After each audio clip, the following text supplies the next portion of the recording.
I'm Mika. I'm sorry. Stop breaking! I'm sorry. Okay. Welcome to Breakfast at the Beanery, that place Clark Kent got coffee at once before Lana opened an entire business at 15 years old. Veronica Lodge, who? I know. I'm Becca. I'm Mika. We all have thoughts sometimes about superheroes and things, so Mika and I thought we'd bring those thoughts to whoever wants to listen. If you're joining us for Breakfast at the Beanery, we hope you walk away entertained or thinking critically about the content that you take in. So this week, we are watching Gotham. Yeah, so we recently finished season 2, and before we begin reviewing, the next seasons and future episodes, we thought it would be a good idea to catch everyone up and discuss our thoughts thus far. So, full spoilers ahead. Alright, so Gotham is about... This is so hard. Actually, I can't summarize Gotham. I need a script. That's the podcast. I can't. Gotham. What is... Anyways. This is why I can't do a podcast. I'll be laughing the whole time. Okay. Gotham follows 4 main characters. Predominantly Jim Gordon, who is in the Batverse as we know it, Jim Gordon is the police commissioner that deals with Batman. So this kind of deals with how he approaches crime in Gotham early on. It also sets the scene for Bruce Wayne becoming Batman in his early years. And we've also got Oswald Cobblepot, who, if you don't know, ends up being the Penguin. But he's not that just yet. He's just a dude trying to get to the top of, the top rung of the ladder? Climb the ladder? The Gotham food chain? Yeah, he's trying to climb the Gotham food chain, which is full of all sorts of predators, including Fish Mooney, who's played by Jada Pinkett Smith. There is also Maroni and Falcone, even though in the show they call him Falcone, which bothers me to no end.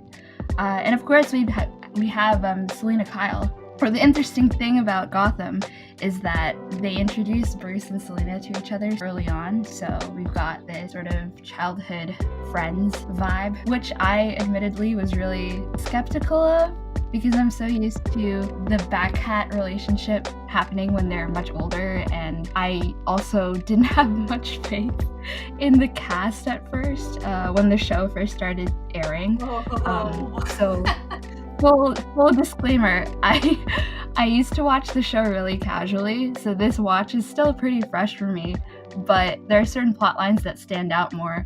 But funnily enough, the only thing that I really remember about this show is Bruce and Selina, so it's just ironic that when it first aired, I was very skeptical and didn't have much faith. Yeah, since it's your favorite. Yeah, they're like kind of one of my favorite pairings of all time. So I'm happy with how they handled those two. But then everybody else, anyways, that's not a summary. That's just me talking. It's just a little bit of your opinion. Yeah, it's not like that's important. So season one talks about new cop Jim Gordon in Gotham. He comes in and he's like, I'm gonna make a difference. So he gets partnered up with this other police officer named Harvey Bullock. They catch wind of the Wayne case where Bruce Wayne's parents are killed, and he promises Bruce on a whim that he's going to find the man that killed his parents. Classic. So we've got this overarching plot that has to be resolved through the show. It is the driving plot. Mm-hmm. Next to that, kind of parallel to that, as we have seen, is Oswald's plot. Oswald is definitely one of the main characters. He is the one that, like Mika said, is trying to get to the top of Gotham. He wants to change Gotham too, but he wants to do it his own way. So, spoiler, by the end of season 2, they do find out who killed, or at least ordered the kill, or both, Martha and Thomas. And by that point as well, Oswald's definitely gotten to the top of the ladder. Only to fall. Dun, dun, dun. Right, within 2 seasons. So you can say that those plot lines seem to be the clear storylines for season 1. Mm-hmm. Because by the end of season 1, Oswald is titled the King of Gotham. He's overcome The big mob boss is there. Falcone, Maroni, Fish. He ends up taking the crown, so to speak. I actually don't remember where Jim was at the end of season 1. No. I also forget. I can't tell because, okay, so the situation is that Oswald and Jim serve as a foil to each other. So they're either parallel or they're at opposite ends. So if Oswald's at the very top, I'm trying to think if Jim is also at the top or if he's at the bottom. I don't know if he was in a position of winning. How did season 1 end? I remember that at the start of season 2, Jim is taken out of his position and is at the bottom, so to speak, only to come full circle to that actually at the end of season 2. That Galavan. You can remember, he doesn't come in until season 2. Yes, our bad boy Galavan. You know, I actually don't think his particular story had been too important by the end of season 1. I know that Barbara had been in trouble. Right, yeah. What was that? Right. Yeah. So, to summarize that plotline, I guess, adjacent to Jim Gordon is his fiancée Barbara, and we see her primarily in the first season as that role. But I believe towards the end of the first season, she faces a very traumatic situation and ends up killing her parents and going to Arkham. So that relationship had fallen apart prior to that, but it definitely completely ends at that point. I think Jim's at a place where he can't reconcile that with what his old feelings were. And though I like to forget she doesn't exist, we have Leslie Tompkins. She's a medical examiner at Gotham, but they met at Arkham when Jim got into trouble, and they ended up working together.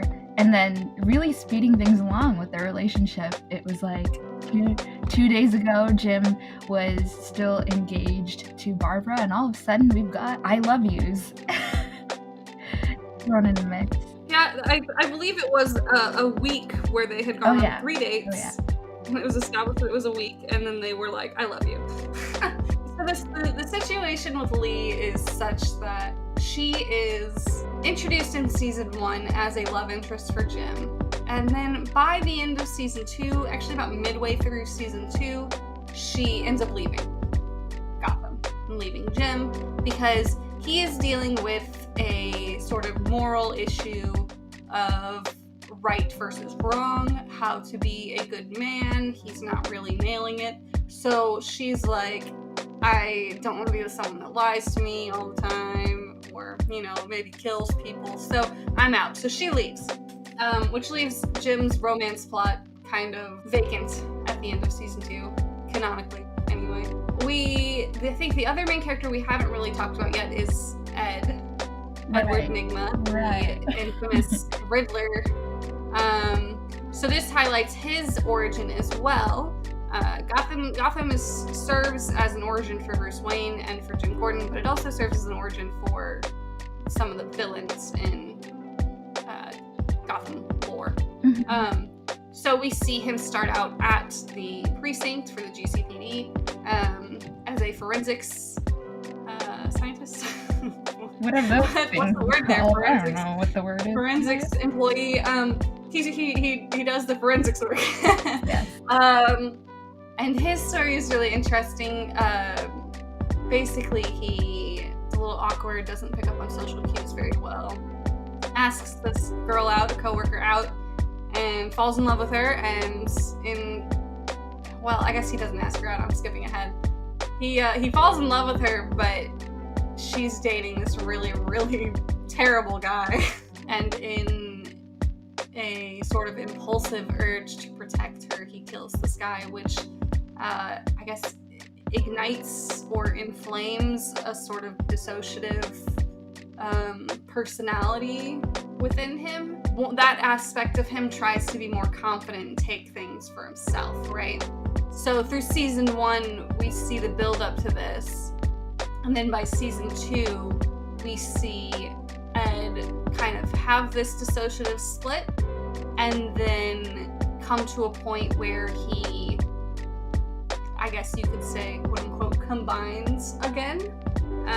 There's a term for it, but I forget what it is. I don't know what it is, and I'm trying to not say something incorrect. But I am not an expert. So that he's kind of embraced this sort of confidence killer. So he's definitely started killing people. I know there's a part in season 2 where he's like excited because he's killed 3 people.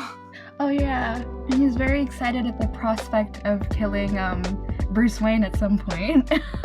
Obviously that doesn't happen because then we wouldn't have the show, but he's very excited by that notion.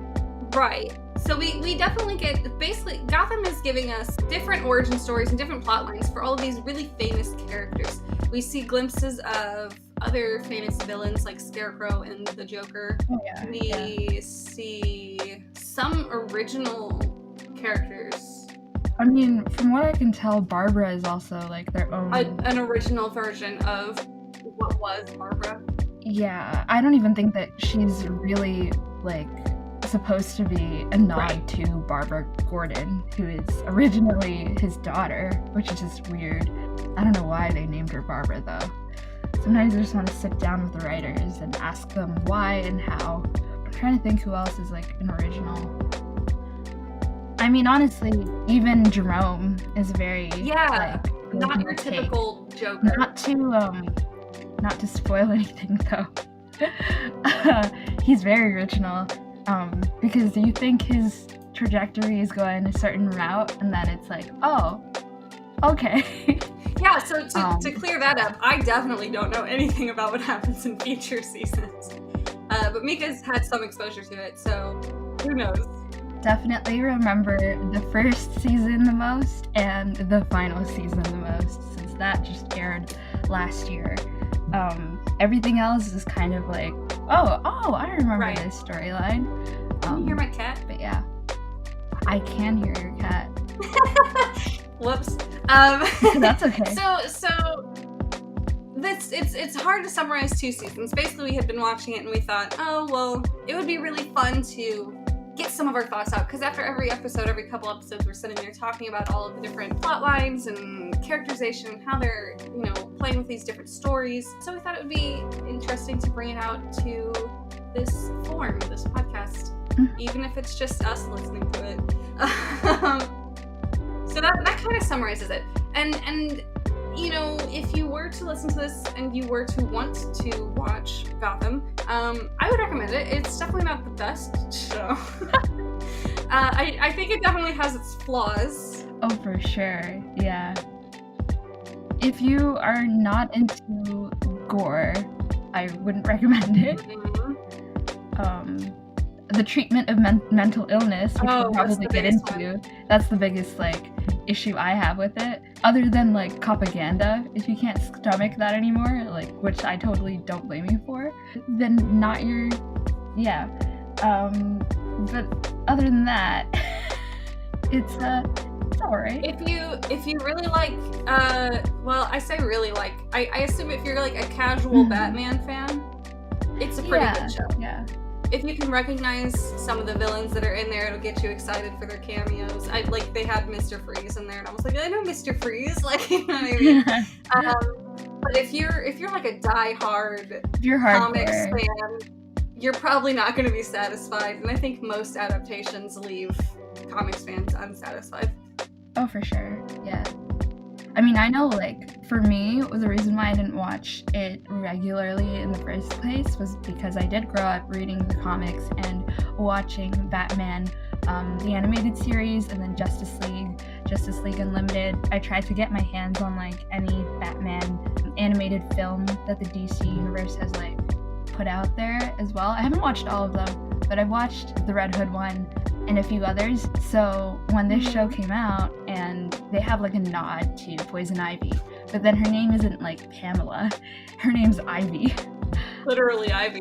That alone gave me this weird rage. So I didn't like watching the show regularly for that reason as well, just because I really loved all the characters. And then it's really cool now watching it and seeing how they interpreted and played around with the characters, but like, my initial reaction as a diehard Batman fan was, no, what are you doing? But it's very opposite now, especially with what they've done with Oswald's character. Ugh. He's like my favorite. I love Oswald Cobblepot. Yeah. This is like, I think if you stick around, you'll see this in the Smallville episodes too, that we, it's a very similar situation, I feel like.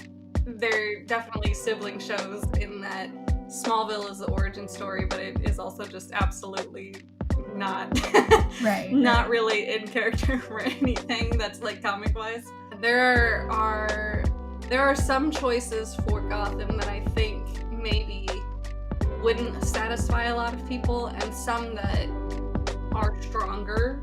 Like you mentioned Oswald, I think that if they had cast someone who couldn't carry that role the way that Robin does, then maybe it wouldn't be as good and maybe it wouldn't be as impactful. But you get a lot of that. Even with Selina and Bruce, maybe it wouldn't have been as strong and fun to watch that relationship when they're younger, if not for the acting that's involved there. They make it really compelling. So you get, you're excited anytime you see those two characters work together. Yeah, so I saw in our notes there's supposed to be a snack break now, and then I realized that we didn't really explain why we call it breakfast at the Beanery. Yeah, so let's do that now. Speaking of Smallville, you can explain the breakfast at the Beanery. Okay, so the origin story of podcast name, we were watching Smallville, so we started off rewatching Smallville for Becca, but for me, I've never seen it like in full. I was very casual with that show too, but also when it came out, I was like a fetus, so I don't really remember anything. Anyways, good old 2000s. Yes, we were watching Smallville, and we had this sort of, I guess, routine set up back in the ye old March or April of quarantine, and it would just be like we would get up and have breakfast while watching Smallville. So like we said at the beginning of the episode, if you don't remember, we named it for the place that they get coffee. The coffee shop, the Beanery. So yeah. The Beanery. It's in season 1 of Smallville. Lana Lang gets a job there and gets fired in the same day. So they have all of their little like conversations. Lex shows up for some reason. Just a good spot. So we figure, every episode we'll introduce our topic of the week, topics even, and maybe chill out and eat a little bit. I don't have breakfast. It's pretty late in the day as we're recording this. I do have candy, however. I have Sour Patch Kids, which is what I'm eating as we record this. I didn't grab a snack because I'm a fraud, so... But I did just have... We're starting off great. Yeah. I did think about it in the shower. I just showered before we recorded. But... what did I just have? Oh, I had hargao. So I had like shrimp dumplings before showering, which was like 20 minutes ago. No, it was like an hour ago. I don't know what that is. It's like my favorite dim sum. I'm not Chinese, so I don't know if I'm like even saying it correctly. I say hargao. If somebody says it like correctly, please correct me. But yeah, that's my snack that has already been consumed. And on that note, nice. Are we heading into the meat of Gotham? The meat, very nice. Yeah. Yeah, so let's get into it. Let's talk about, I guess, some pros and some cons of seasons 1 and 2. So we've kind of gone into, we did a little bit of this already, kind of just summarizing characters and whatnot, but we can talk about maybe some of our favorite things, some of our least favorite things. Yeah, so I would say that my biggest positive takeaway from the show is, as I already said, Oswald Cobblepot's characterization. We've just been like waxing poetic about Robin, but also Batcat. Their interpretation so far, but like honestly throughout the show, is just You already know. it's perfect. Yeah, they do such a beautiful job of bringing life to what would be teenage. Well, not. I mean, yeah, they're teenagers. 15. Yeah, Too, Bruce and Selina, they're perfect. I can't think right now. I'm just like thinking in fan videos with them. It's just where your brain always exists. Yeah. No, David really there's something he does where he just his face is expressionless, but you know that it's like he's using every muscle in it to make it look that way. Yeah. Because it's like the perfect Bruce look. And I remember when we started this watch of Gotham, like that was the only exposure I had really was Batcat videos. And so I was like really, and I love Bruce Wayne, so I was like really excited specifically for his performance and just seeing what they did with him. And I think I made a joke that was like, even if he only has 5 minutes every episode, that's great. Yeah. And then he did literally only have 5 minutes every episode. Or less. So if not for my begrudging love for Jim Gordon and Oswald, I think that it would be less enjoyable because there's just not as much Bruce Wayne in it. Mm-hmm. But they managed to make some of the other characters still likable and worth watching. So like if you come here for Batman, you'll still stay for somebody else. It's definitely a character show. The plots aren't great. I think for both of us, one of the pros has been the characterization of certain people more than the storyline itself. Because like, I'll be honest, I don't really care who killed Martha and Thomas. I know that they died. You know what I mean? You know Batman, you know his parents died. So it's not that enticing, I feel, for me to know who it is. I want Bruce to know because it's his mission in life. But like, that's not what's bringing me back every episode. I also don't particularly... I would say that when we started, I was like rooting for Jim Gordon to, you know, take over the GCPD and like unravel the system from within. But he doesn't do that, so I can't root that storyline on because it doesn't exist. Oh yeah. That is one of my biggest cons, but we can get into that in a minute. What else? What other good things are there? What other good things? I enjoy the banter between Harvey Bullock and Jim Gordon. I think that they really have pretty solid chemistry. I don't appreciate how they characterize Harvey sometimes. But yeah, we'll get into that. I think with Harvey, it's a little frustrating because he's likable. But he definitely has flaws, and when you have a character that's likable but with flaws, you often want the flaws to be addressed.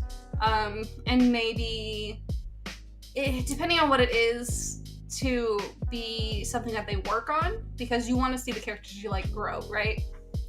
I do. I don't know, maybe other people don't, but I do. I want to see the characters I like grow, and with Harvey, there's this misogyny and aggression that it's different than Jim's or Oswald's aggression. It's just like a natural sort of everyday kind of societal aggression, to put it into some kind of words. It's like the kind of thing that permits people to be violent in positions of authority. He's very dismissive in that way, but because of the nature of the show, those things don't get addressed, so he can just say it, and it's used like it's comic relief, but it's not funny, so it doesn't really work. And maybe if you're not as left-leaning, maybe you find it funny, but I don't, so it doesn't work. But he's still very likable because he's pretty neutral, I'd say, morally.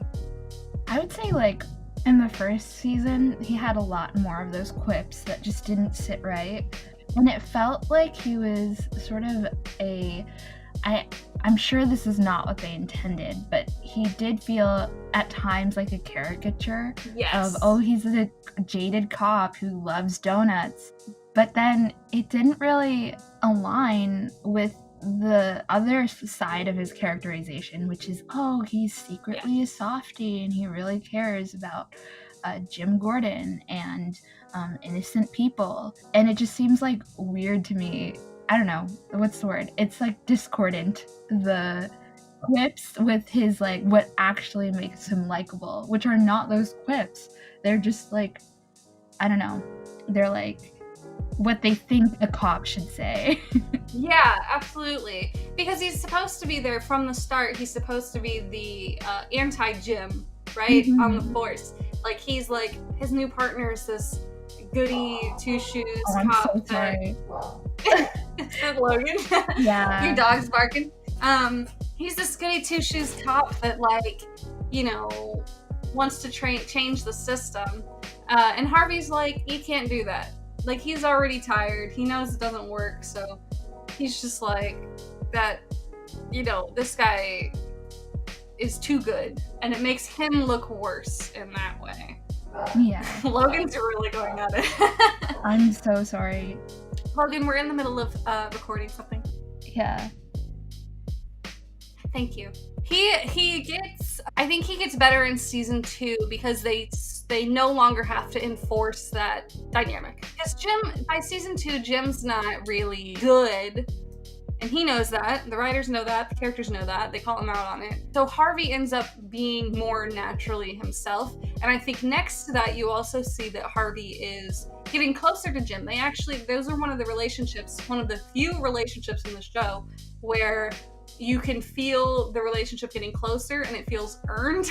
They're actually pretty close. They're like brothers, and it doesn't feel like some kind of BS relationship. So you end up seeing more of that consideration and care come out through that character by season 2, which is really exciting. Yeah. Not a character I thought that we'd like, just based on how they set him up. What else do we like? We like Fish Mooney. Oh yeah. Oh yes. She like pretty much dominated the first season. I would say she and Robin really. Oh, and Oh, who else? I miss Liza. Oh yeah. Yeah. Spoiler alert for my longing. There's definitely the storyline in season 1 of just the mob sort of competition was really good. I think that's where season 2 fell apart. Yes. Because all of that had been wrapped up, so we are sitting here like invested in these power structures that exist in the Gotham underground, so to speak, and now they're not really as much a thing. So I think kind of in to echo some of the feelings that we have towards like the Netflix Marvel shows, Mm-hmm. where it doesn't feel like a superhero thing so much as it feels like just like a human story. I think you get more of that in season 1, which is really enticing for superhero things right now. I still feel like that's a really captivating approach to superhero stories, is that kind of, especially for non-superpowered heroes. Mm-hmm. It feels more authentic and you can kind of get more invested. So in season 1 we get Bruce, obviously, but Bruce is like trying to figure out a crime. It's a little bit more of a mystery, not so much a superhero thing. And then you get all of these mob bosses and cops, and so it feels a little more like a crime drama and not a superhero drama. Right. I think season 2 steps away from that and is a little more eccentric. Suddenly we're like Smallville season 1, where it's like, all right, little flippy there. Who's the monster of the week? Yeah, monster as they call them in Gotham. Yeah. Yeah, there's a little bit of a shift from season 1 to season 2, which sucks. Because season 1, I think, was really strong in that regard. Yeah. Season 2 followed Gallivan's plot, which is he's a descendant of one of the, I guess you would call it, like the Vampire Diaries would, a founding family of Gotham. And he is totally jaded over the Waynes because that's all that family seems to focus on. So the whole plot of season 2 revolves around him trying to take over Gotham and then take down the Waynes, specifically to, spoiler alert, kill Bruce Wayne. Was that really just in season 2? I guess it was. Yeah. It feels like so much happened in that season. So much did happen, and yet so little happened. You know what? Valid. Very solid point. To that end, let's talk about, I guess, the problems we have. Oh boy, here we go. Where do you want to start? Mental health or propaganda? Because I feel like they're both very significant. I feel like it's pretty, what do you call it? Explicit that it's propaganda because it follows Jim Gordon, and like if anybody knows anything about Jim Gordon, it's that he ends up being commissioner of Gotham. So like the law and enforcing it is like his whole thing. But it's super propaganda-y. There's several instances where police officers pass away or die, are killed in the show, and they always not characterize, but they always focus on their legacy as human beings, not even as human beings, but as cops. It's like an us versus them mentality in the police force, where I find that whoever the captain is always reminding the people in the precinct that, oh, they hurt us cops, they're killing cops, and they get riled up that way. So there's a lot of that going down, which, you know, is just not the best thing to be watching, I guess. But also, what stuck to me at the beginning of season 2, we have the Captain Essen, who is a black woman, die a pretty brutal death, and she's just like sacrificed. And this is after she talks to Jim specifically about why she's a cop, and that she knows that the city is corrupt because, you know, it's Gotham, but she wants to build a better city for her daughter. So it's just really disheartening to see yet another show just throw away black characters, which it does pretty frequently, especially when they are black female cops, which is mind-boggling to me. Which is abundant. They have so many of those. Yeah, they can find all these black women to play these cops, and then they don't really give them storylines. They just end up dying these tragic, plot-devicey deaths. So that's definitely a huge con. Yeah, just for the propaganda. I mean, as far as race goes, there's not only that, but they enforce the sort of propaganda media thing where they always put black people at like higher positions of authority, but never in the main role. So they're like, here they are, but it's like it doesn't really reflect reality in the most honest of ways in showing what black people do have to go through. And while we're on that topic, Gotham repeatedly echoes New York City, so it feels more imperative then to address those issues because it is an issue in real life. They also do that with Asian people, as I'm sure you strong opinion. It's like a running thing now for me to be like, oh my god, there's another Asian. But it's like the same representation each time, where they're like, they're either drug lords or they run a shady prostitution ring. You gotta have those paper lanterns and the oriental music playing in the background. I remember Victor Zsasz like running around shooting the cops, and then he has like these 2 lackeys with them, and one of them is a black woman and the other is an Asian woman, and neither of them talk, but they look so menacing. And that's pretty much their representation for Asian women throughout the show so far, is that they don't really have a voice. They're either prostitutes painted in like a like they don't have any agency. They're just running around for their lives, or they play them as these there's like a specific term for it, like a dragon lady. Like, she's not to be trusted because she's gonna kill you. And then something that I thought of when you were talking about how they put Black people in these positions of authority was the Arkham plot in season 1, and how they had that one character who is like, I don't even remember what his position was. He was just like, I guess, the supervisor of Jim. And he like constantly belittled and antagonized Jim, and it was like irritating. So then, and it happened like a few times too with other characters who were Black and in authority, where they're so into upholding whatever law or rule that's in place, that they like impede on Jim Gordon, who's this white male protagonist. They are like an obstacle to him doing the quote-unquote right thing. I don't think it would be, and I mean, I'm not Black, you're not Black, so we can't really, speak to Black issues with media as much. I just think that had they done more fair justice to the Black characters they do have, that are recurring and maybe have a bigger role, like Captain Essen, then it wouldn't be so off-putting. Right. They do that so consistently, though, with cops.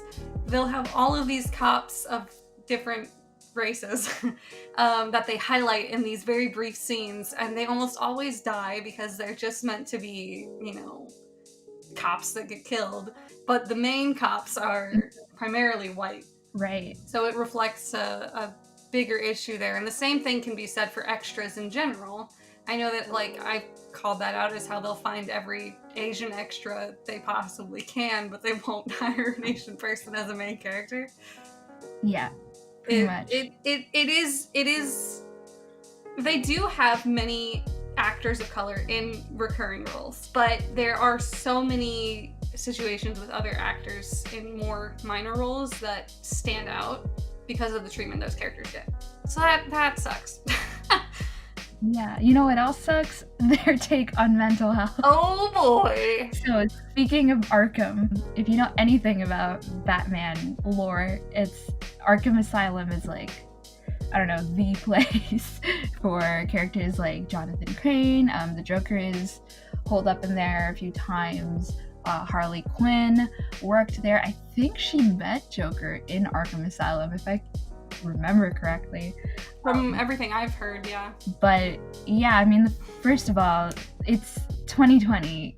Well, I mean, when this came out, it was like 2015. But even still, that's new enough. Hella late for them to still be calling it an asylum. I don't know if that was just their staying true, quote unquote, to the name of the facility in Batman comics and Batman history, but there's already so much that you've changed anyways about the history. Really, like, it doesn't take that much to just call it like a mental health facility, or mental health center for mental health. Of course, that's not what it is, because I mean, it's already problematic that so much bullshit happens in Arkham Asylum, in the Batman world, in the first place. But I feel like they had this opportunity, especially, I think it was in 2015, around that time, that mental health conversations started like being pushed more to the forefront, that it just feels so hurtful. It's so harmful, like what they're doing with the stereotypes of characters being called crazy, insane. At some point, Barbara, who we've already established, has dealt with some trauma and did kill her parents, but is still dealing with that trauma. She's called the literal devil by Lee, who is supposed to be a doctor who has trauma training. So it's just like, and Lee herself constantly is the one calling characters insane and belittling their experiences in that way, which is funny to me because she did start out working at Arkham. Then again, Arkham is just like a hot mess. She seemed so considerate when she started. Oh yeah, and then she just was not that throughout. They really just the insane comments I think take you out the most, because okay, so say that we wanted to lean into Arkham Asylum, right? We know Gotham's not a good city. Mm-hmm. We know that they, you know, narratively, it would make sense for them to have this old institution that maybe isn't the best. Okay, fine. Right. Why do they still not have any therapists there? There's not a single therapist in the show. There's Lee, who we've already established is not equipped for that position, and there's no empathy for any of these characters that quote unquote go insane, right? We see this primarily with Barbara and with Ed. I mean, we kind of see it with Jerome too a little bit, but not in the same way, because we don't start with him as a friendly allied character, right? Right. He's an antagonist to start in a way. But specifically, so we can kind of go into this, Barbara is literally held against her will, tortured, and eventually reaches that point where she submits in a way. I would say she's like coerced into it. Yeah, to playing a role within her trauma because of the guy that is putting her in this situation. And it's because of his manipulation that she leans into killing her parents. I don't think that like anyone watching that with any kind of knowledge of mental health would say, okay, she does need help. She's obviously got PTSD. She's been traumatized through what she's going through. She maybe wasn't really in her right mind, but nowhere does the show really allow her to process that. They throw her immediately into this quote unquote insane basket that all these characters are put into, where they are no longer held credible by any characters in the show, except maybe each other, maybe, but even then they tear each other down too. Yeah. I mean, Jim, which is the most glaring insult for this character, constantly dismisses characters that are relatively sane, or at least have been in his life that he has seen, as just insane, and he won't acknowledge them, and he won't try to help them. And he does this to Barbara too, even though they were like in love and engaged and lived together and knew each other and understood each other. He immediately like discredits her and dismisses her instead of trying to get her any help. And to watch your main character, who is supposed to be this beacon, right, within this dark city, the person that you're supposed to be rooting for, be written in such a way where he throws mental health aside like that is frustrating, because they establish that Jim is smart. They establish that he is considerate, you know. He wants to help people. He wants there to be good changes. But then when it comes to him showing that in his everyday life, he absolutely falls flat. And it would be different if the show were to be like, Jim, here's where that was wrong. You need to grow. You should help her. But they don't do that. Right. They don't work on that at all. And the same is said for, I think, for Ed.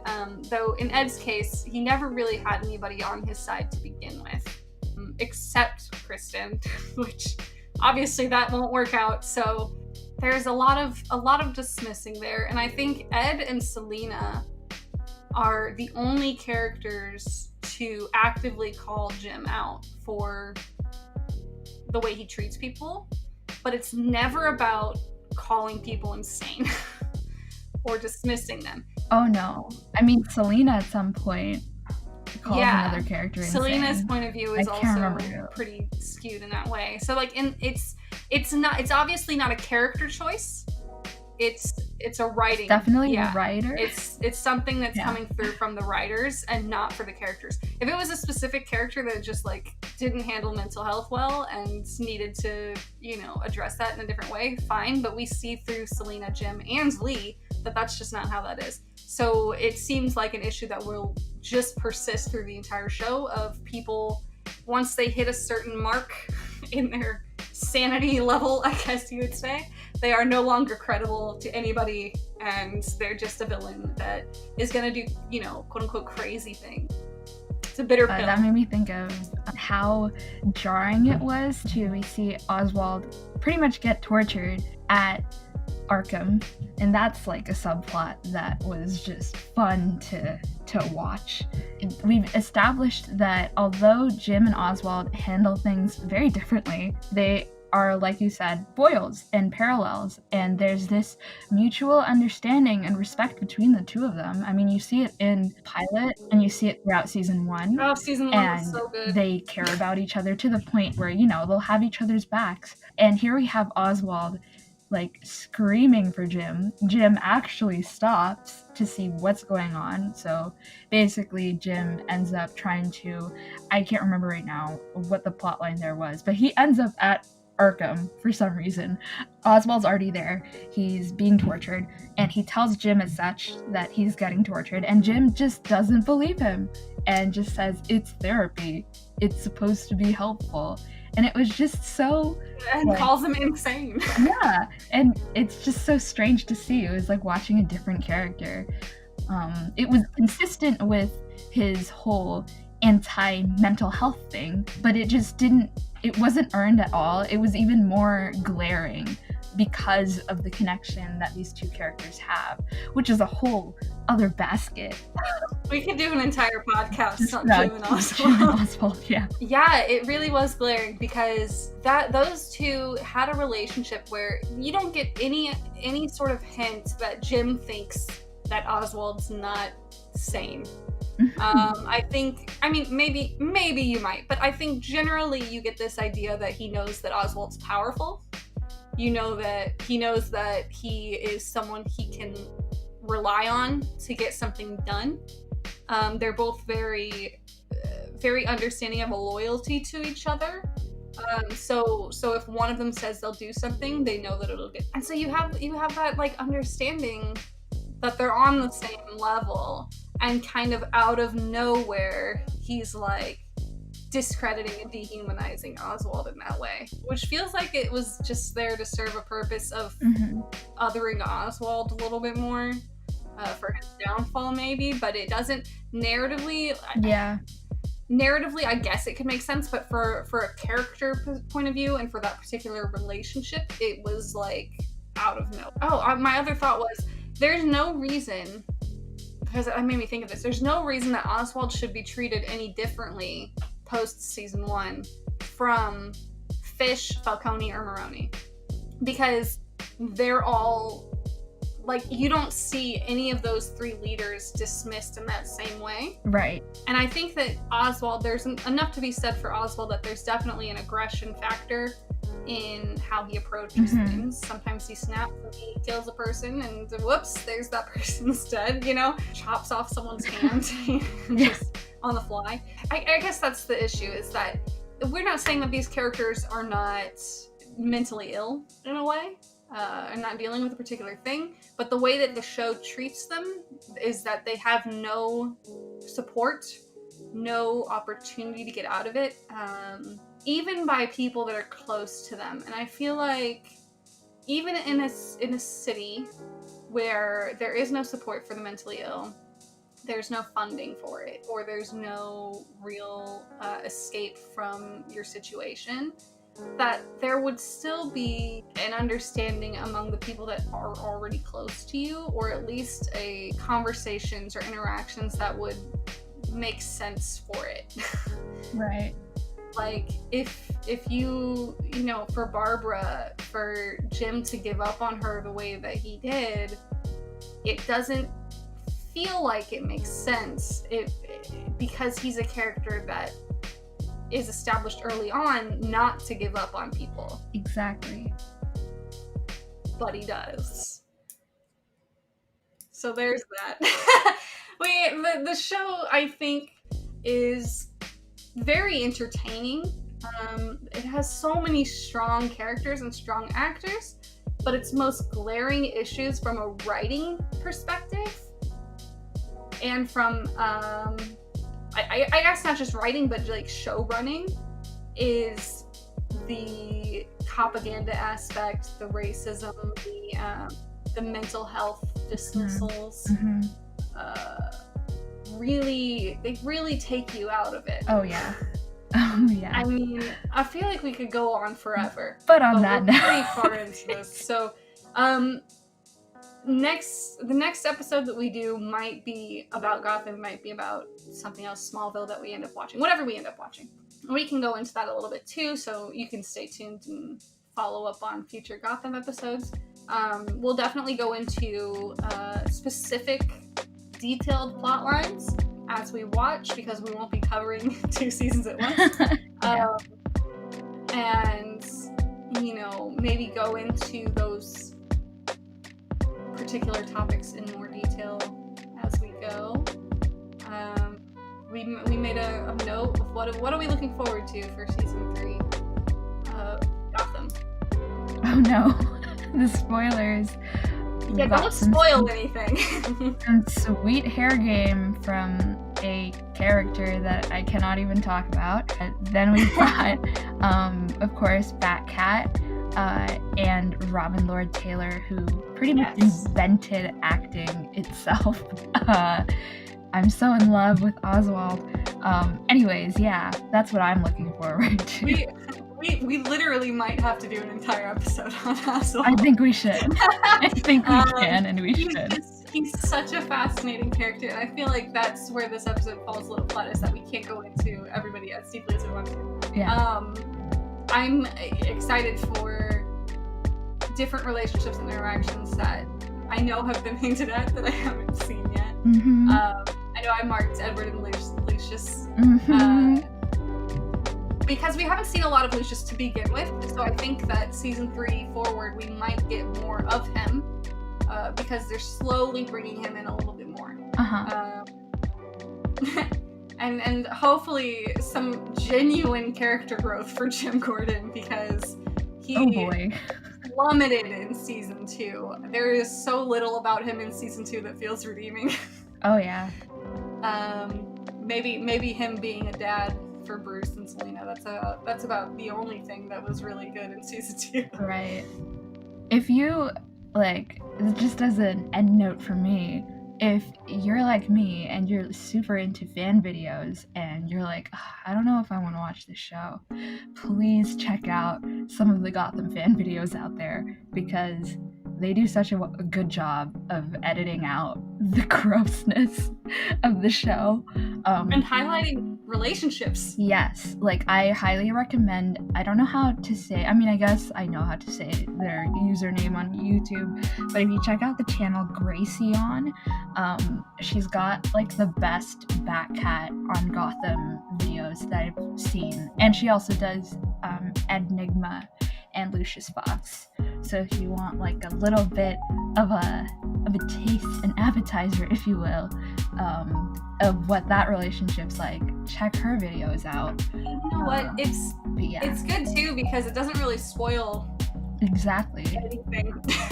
There's like so many Batcat scenes I have seen, and while we're watching it, I'm just kind of like, ooh, it's that scene, and I get really excited, even though I didn't know the context before. Exactly. Which just adds to the experience. Yeah, so this is our little recap of Gotham season 1 and 2. Thank you for joining us. Thank you. If you do end up watching, or if you're like listening to this somewhere down the line, and you're like, oh, I probably, maybe I'd like this show, go watch it. Don't listen to us. Go watch it, and then you can come back and see if you agree with any of our thoughts on anything, or maybe you don't, and that's cool. We're just kind of putting it out there. We don't really have a whole lot of expertise in certain areas, but we are critical about media and literature as writers and as just fandom goers for years and years and years. And I think that sometimes shows like this can be more enjoyable when you can look at them in that way and kind of pick apart what's working and what's not working. And you get more invested. Absolutely. Hopefully I'll have like actual food next episode. Yeah. Maybe it'll be in the morning too, so it's like actually breakfast at the Beanery. But whatever, it's fine. It's It cool. works. It's all good. Anyways, yeah. So tune in next time. I don't know how often we're doing this. Hopefully. Tune in next week. Or the week after. Every other week? Who knows? Not us. We're winging it. This is the first time. It's fine. If it's just us, that's fine too. Okay. We'll listen to this 5 years later and be like, ugh, embarrassing. It's fine. Or like 5 seconds later. Okay. Yeah. Our next episode will probably be about Smallville and Gotham, as I mentioned before. But if not, maybe it'll be about Oswald Cobblepot, and that's what you'll get, and you'll just have to embrace that for an hour. Thank you for listening. Bye.